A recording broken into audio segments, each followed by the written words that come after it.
বিষবিক্ষেপ পড়ে গেছে, কিন্তু মাটির গভীরে তার যে শিকড় ডালাপালা মেলে আছে সেই শিকড় এখনো উপড়ে পড়েনি। তাই তারা নানান ধরনের ষড়যন্ত্রে লিপ্ত আছে। একটা ভিন দেশের রাজনৈতিক হেরেমে বসে অন্ধকার প্রকোষ্ঠে বসে শেখ হাসিনা যদি মনে করে যে বাংলাদেশে ষড়যন্ত্র করে তিনি পার পেয়ে যাবেন, এই দেশ বাংলাদেশ, এ জাতি বাঙালি জাতি, এই জাতি লড়াই করেছে। এ জাতি হুন মানে নাই, শক মানে নাই, মোগল মানে নাই, পাঠান মানে নাই, ইংরেজ মানে নাই। শেখ হাসিনা যত বড় ষড়যন্ত্রই করো না কেন, বাংলাদেশের মাটিতে তোমার কোনো জায়গা হবে না। আমার দেশে এখন হিন্দু, মুসলমান, খ্রিস্টান, বৌদ্ধ সবাই ঐক্যবদ্ধ।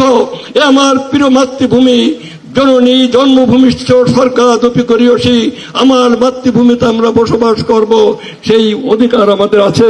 বিএনপি সেই অধিকারের পক্ষে। বেগম খালেদা জিয়া সেই অধিকার দিয়েছেন। জিয়াউর রহমান বাংলাদেশি জাতীয়তাবাদের কথা বলেছেন।